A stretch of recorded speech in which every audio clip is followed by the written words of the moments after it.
ವಿಚಾರಕ್ಕೆ ಸಂಬಂಧಪಟ್ಟ ಹಾಗೆ ಇನ್ನಷ್ಟು ಮಾಹಿತಿಯನ್ನ ಕೊಡೋದಕ್ಕೆ ನಮ್ಮ ಜೊತೆ ಇದೀಗ ಆಧ್ಯಾತ್ಮಿಕ ಪಂಡಿತರಾಗಿರುವಂತಹ ಡಾಕ್ಟರ್ ಪ್ರಸನ್ನಾಚಾರ್ಯ ಕಟ್ಟಿ ಅವರು ಫೋನ್ ಸಂಪರ್ಕದಲ್ಲಿ ಜಾಯ್ನ್ ಆಗಿದ್ದಾರೆ. ಪ್ರಸನ್ನಾಚಾರ್ಯ ಕಟ್ಟಿ ಅವರೇ ನಮಸ್ತೆ. ನಮಸ್ತೆ ಮಾ.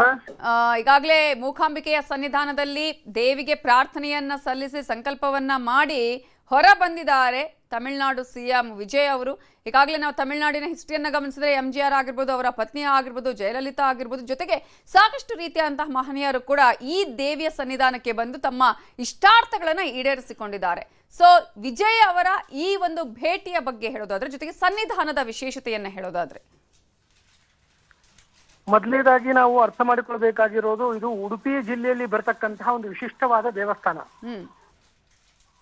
ಇದಕ್ಕೆ ಒಂದು ಕೊಡಚಾದ್ರಿಯ ಪರ್ವತ ಸಾಲುಗಳಲ್ಲಿ ಈ ದೇವಸ್ಥಾನ ಅಂತಕ್ಕಂಥದ್ದು ಬರ್ತಾ ಇದೆ. ಅಂದ್ರೆ ಇಲ್ಲಿ ಏನಾಗ್ತಾ ಇದೆ ಅಂತಂದ್ರೆ, ನಮ್ಮ ರಾಜ್ಯದಲ್ಲಿ ಇದಕ್ಕೆ ಕ್ಷೇತ್ರದ ಹೆಸರು ಬಂದು ಪರಶುರಾಮ ಕ್ಷೇತ್ರ ಅಂತ ಕರೀತಾರೆ. ಅತ್ಯಂತ ವಿಶಿಷ್ಟವಾದ ವಿಶೇಷ ದೈವಿಕ ಶಕ್ತಿಗಳನ್ನು ಹೊಂದುವುದಕ್ಕೆ ಪಡೆಯುವುದಕ್ಕೆ ಇರತಕ್ಕಂತಹ ಒಂದು ಕ್ಷೇತ್ರ ಅಂದ್ರೆ ಅದು ಪರಶುರಾಮ ಕ್ಷೇತ್ರ.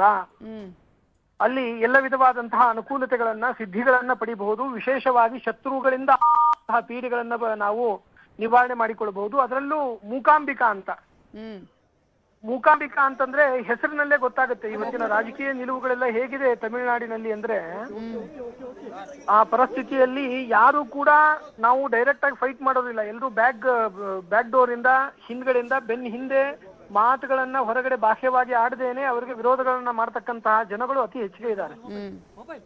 ಆ ಕಾರಣದಿಂದಾಗಿ ಆ ಮೂಕವಾಗಿ ನಡೀತಕ್ಕಂತಹ ಏನೋ ಒಂದು ಕೃತ್ಯಗಳಿದೆ, ಒಂದು ಬೇರೆ ಸಂಚೆಗಳಿರ್ತದೆ, ಆ ಎಲ್ಲವನ್ನೂ ಕೂಡ ಆ ದೇವಿ ರಕ್ಷಣೆ ಮಾಡಬೇಕು ಅಂತಕ್ಕಂತಹದ್ದು ಮೊಟ್ಟ ಮೊದಲನೇದಾಗಿ.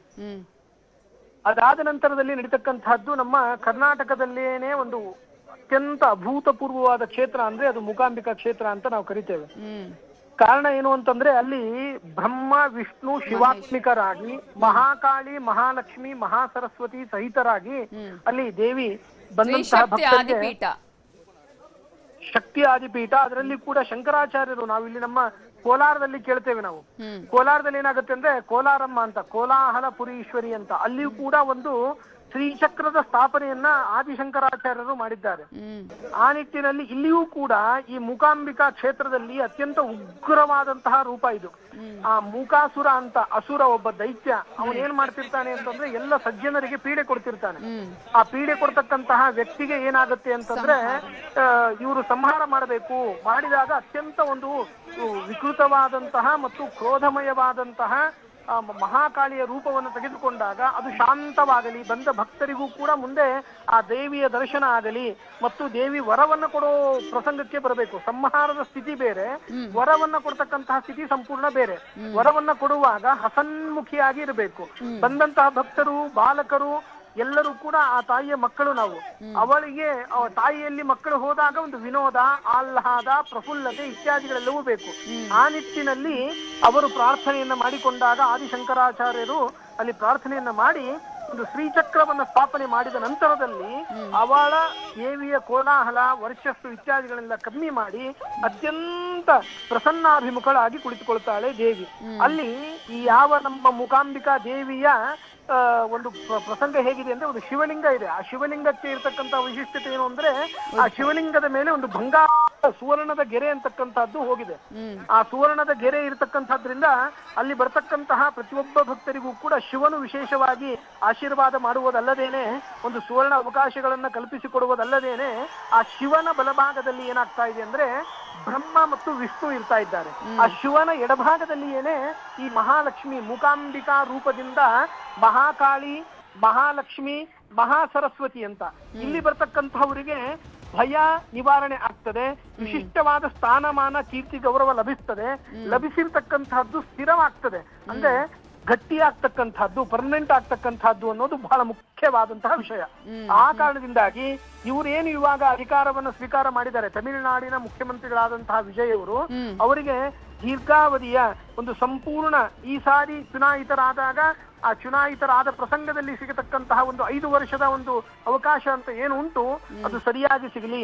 ನಮ್ಮ ಹಿಂದಿನ ಯಾರು ಏನೇ ದುಷ್ಟ ಕೃತ್ಯಗಳನ್ನ ಮಾಡಿದ್ರೆ ಸರ್ಕಾರಕ್ಕೆ ಮತ್ತು ಇವ್ರು ಮಾಡತಕ್ಕಂತಹ ಸೇವೆಗೆ ಯಾವುದೇ ಅಡಚಣೆಗಳು ಬರದೇ ಇರಲಿ. ಎಲ್ಲರೂ ಕೂಡ ಈಗ ಹಿಂದಿನ ಕಾಲದಲ್ಲಿ ದೈತ್ಯರಿರ್ತಿದ್ರು, ದೇವತೆಗಳಿರ್ತಿದ್ರು, ಅವ್ರು ಹೋಗ್ತಿದ್ರು, ಇವ್ರನ್ನ ಪ್ರತ್ಯಕ್ಷವಾಗಿ ಕೊಲ್ತಿದ್ರು. ಕಲಿಯುಗದಲ್ಲಿ ಯಾರನ್ನು ಕೊಲ್ಲುವ ಹಾಗೆ ಇಲ್ಲ. ಆ ಕಾರಣದಿಂದಾಗಿ ದೇವಿಯಲ್ಲಿ ಪ್ರಾರ್ಥನೆಯನ್ನ ಏನು ಸಲ್ಲಿಸಬೇಕಾಗ್ತದೆ ಅಂತಂದ್ರೆ, ನಮ್ಮ ವಿಷಯದಲ್ಲಿ ದುಷ್ಟ ಬುದ್ಧಿಯನ್ನ, ದುಷ್ಟ ಮನಸ್ಥಿತಿಯ ಇಟ್ಟುಕೊಂಡಂತಹ ವ್ಯಕ್ತಿಗಳು ನಮ್ಮ ವಿಷಯದಲ್ಲಿ ಮೂಕರಾಗಲಿ, ಅವರು ನಮ್ಮ ವಿಷಯದಲ್ಲಿ ನಮ್ಮ ಬಗ್ಗೆ ಕೆಟ್ಟದಾಗಿ ಮಾತನಾಡುವುದು ಬೇಡ, ನಮ್ಮಲ್ಲಿ ಯಾವ ಒಡುಕುಗಳನ್ನು ಹುಟ್ಟಿಸುವುದು ಬೇಡ. ಅಂತಹ ಒಂದು ವಿಶಿಷ್ಟವಾದಂತಹ ಅನುಗ್ರಹವನ್ನ, ಅನುಕೂಲತೆಯನ್ನ ಆ ಮೂಕಾಂಬಿಕಾ ದೇವಿ, ಮಹಾಕಾಳಿ, ಮಹಾಲಕ್ಷ್ಮಿ, ಮಹಾಸರಸ್ವತಿ ರೂಪದಲ್ಲಿರ್ತಕ್ಕಂತಹ ಮತ್ತು ಅದೇ ಕ್ಷೇತ್ರದಲ್ಲಿಯೇನೆ ಸುವರ್ಣಮಯವಾದಂತಹ ಲಿಂಗ, ಅಂದ್ರೆ ಲಿಂಗದ ಮೇಲೆ ಸುವರ್ಣದ ರೇಖೆ ಇರತಕ್ಕಂತಹ ಈ ಯಾವ ಬ್ರಹ್ಮ ವಿಷ್ಣು ಮಹೇಶ್ವರರು, ಇದು ಇಲ್ಲಿ ಏನಂತಂದ್ರೆ ಮೂಕಾಂಬಿಕಾ ಕ್ಷೇತ್ರ ಒಂದಾದ್ರೆ ಶಂಕರಾಚಾರ್ಯರು ಪ್ರತಿಷ್ಠಾಪನೆ ಮಾಡಿರತಕ್ಕಂತಹ ಒಂದು ವಿಶಿಷ್ಟವಾದಂತಹ ಶಕ್ತಿಪೀಠ, ಅಂದ್ರೆ ಅದನ್ನೇ ನಾವೇನ್ ಕರಿತೀವಿ ಯಂತ್ರಗಳ ಸ್ಥಾಪನೆಯನ್ನ, ಅವರಲ್ಲಿ ಶ್ರೀಚಕ್ರದ ಯಂತ್ರದ ಸ್ಥಾಪನೆಯನ್ನ ವಿಶೇಷವಾಗಿ ಮಾಡಿರ್ತಕ್ಕಂಥದ್ದು, ಅದರ ಪ್ರಭಾವ. ಮತ್ತು ಇನ್ನು 3 ರೂಪದಲ್ಲಿರ್ತಕ್ಕಂತಹ ಮೂಕಾಂಬಿಕಾ ದೇವಿಯ, ಮಹಾಕಾಳಿ, ಮಹಾಲಕ್ಷ್ಮಿ, ಮಹಾಸರಸ್ವತಿ, ಮತ್ತು ಇನ್ನು 3 ರೂಪದಲ್ಲಿರ್ತಕ್ಕಂತಹ ಸೃಷ್ಟಿ, ಸ್ಥಿತಿ, ಲಯ. ಇದು ತುಂಬಾ ಇಂಪಾರ್ಟೆಂಟ್. ಇವಾಗ ಸೃಷ್ಟಿ ಆಗಿದೆ, ಹೊಸ ಗೌರ್ಮೆಂಟಿನ ಒಂದು ಸೃಷ್ಟಿ ಅಂತಕ್ಕಂಥದ್ದು, ಜನನ ಅಂತಕ್ಕಂಥದ್ದಾಗಿದೆ. ಆ ಸೃಷ್ಟಿ ಆದ ನಂತರದಲ್ಲಿ ಆಗಬೇಕಾಗಿರತಕ್ಕಂಥದ್ದು, ಸೃಷ್ಟಿಯನ್ನ ಮಾಡ್ತಕ್ಕಂಥವನು ಬ್ರಹ್ಮ, ಇನ್ನ ಸ್ಥಿತಿಯನ್ನ ಮಾಡ್ತಕ್ಕಂಥವನು ವಿಷ್ಣು. ಆ ಬ್ರಹ್ಮ ಏನಾಗಿದ್ದಾನೆ ಅಂತಂದ್ರೆ ನಮಸ್ಕಾರ ಪ್ರಿಯನಾಗಿದ್ದಾನೆ. ಈ ವಿಷ್ಣು ಏನಾಗಿದ್ದಾನೆ ಅಂದ್ರೆ ಅಲಂಕಾರ ಪ್ರಿಯ. ಆ ಅಲಂಕಾರ ಪ್ರಿಯನಾದಂತಹ ವಿಷ್ಣುವಿನಲ್ಲಿ ಸ್ಥಿತಿಯನ್ನ ನಾವು ಆ ಒಂದು ಕ್ಷೇತ್ರಕ್ಕೆ ಹೋಗಿ ಬರ್ತಕ್ಕಂಥದ್ರಿಂದ ಈ ಎಲ್ಲ ಕ್ಷೇತ್ರಗಳ ಯಾತ್ರೆ ಮಾಡಿರತಕ್ಕಂತಹ ಮತ್ತು ಎಲ್ಲ ಕ್ಷೇತ್ರಗಳಲ್ಲಿ ಹೋಗಿ ಪ್ರಾರ್ಥನೆ ಮಾಡಿದಾಗ ಬರಬೇಕಾದಂತಹ ದೈವಿಕ ಪುಣ್ಯ ಅಂತಕ್ಕಂಥದ್ದು ಅತ್ಯಂತ ಸುಲಭವಾಗಿ ಈ ಯಾವ ಮೂಕಾಂಬಿಕಾ ಕ್ಷೇತ್ರದಲ್ಲಿ ಸಿಗ್ತಾ ಇದೆ ಅಂತಕ್ಕಂಥದ್ದು ವಿಶೇಷ. ಒಂದು ಭಾಗಕ್ಕೆ ಬಂದ್ರೆ ಇನ್ನ ಸ್ಥಿತಿಯ ಬಗ್ಗೆ ತಿಳಿದುಕೊಂಡು ಲಯದ ಬಗ್ಗೆ ಹೋಗ್ಬೇಕಂದ್ರೆ ಶಿವ, ಅಂದ್ರೆ ನಾವು ಒಳ್ಳೆ ರೀತಿಯಲ್ಲಿ ಸುಖಾಂತ್ಯ ಅಂತ ಕರೀತಾರೆ ಜ್ಯೋತಿಷ್ಯ ಭಾಷೆಯಲ್ಲಿ. ಅಂದ್ರೆ ನಾವು ಸಂಪೂರ್ಣ 5 ವರ್ಷದ ಅಧಿಕಾರದ ಅವಧಿಯನ್ನ ಅತ್ಯಂತ ಸುಸಜ್ಜಿತವಾಗಿ ನಾವು ನೆರವೇರಿಸಿ ಜನಗಳಿಗೆ ಜನಸೇವೆ ಜನಾರ್ದನ ಸೇವೆ ಅಂತ, ನಾನಾ ಜನಸ್ಯ ಶುಶ್ರೂಷ ಕರ್ತವ್ಯ ಭಗವನ್ವಿತೆ ಅಂತ. ಈಗ ಈ ಅಧಿಕಾರವನ್ನ ಪಡಿತಕ್ಕಂತಹದ್ದಕ್ಕೆ ಧಾರ್ಮಿಕವಾದ ಮೂಲ ಉದ್ದೇಶಗಳು ಅಂದ್ರೆ ಜನ ಸೇವೆಯ ಮುಖಾಂತರವಾಗಿ ಜನಾರ್ದನ ಸೇವೆ ಮಾಡಬೇಕಾಗಿದ್ರಿಂದ ಈ ಅಧಿಕಾರ ಸಂಪನ್ನಗೊಳ್ಳಲಿ ಅಂತಕ್ಕಂತಹ ಆಶಯದಿಂದ. ಮತ್ತು ಕಲಿಯುಗದಲ್ಲಿ ಏನಾಗಿದೆ ಅಂತಂದ್ರೆ ಸೇವೆ ಮಾಡುವ ಮನಸ್ಥಿತಿ ಬಹಳ ಜನಕ್ಕಿರಬಹುದು, ಆದ್ರೆ ಅಧಿಕಾರದಲ್ಲಿ ಇದ್ರೆ ಮಾತ್ರ ಸೇವೆ ಮಾಡೋಕೆ ಹೆಚ್ಚಿನ ಅನುಕೂಲತೆಗಳು ಸಿಗ್ತದೆ.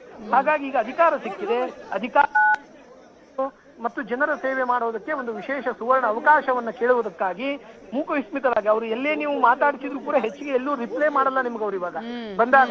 ಯಾಕೆಂದ್ರೆ ಅವ್ರು ಯಾರು ಹೇಳಿ ಕಳಿಸಿರ್ತಾರೆ, ಯಾವ ಮಾಧ್ಯಮಕ್ಕಾಗ್ಲಿ ಇನ್ನೊಂದಕ್ಕಾಗ್ಲಿ ಹೆಚ್ಚಿಗೆ ನಿಮ್ಗೆ ಇಂಟರ್ವ್ಯೂ ಕೊಡ್ತಕ್ಕಂಥದ್ದು, ನಿಮ್ಮ ಪ್ರಶ್ನೆಗಳಿಗೆ ಉತ್ತರಿಸ್ತಕ್ಕಂಥದ್ದು ಇತ್ಯಾದಿಗಳನ್ನ ಮಾಡೋದಿಲ್ಲ.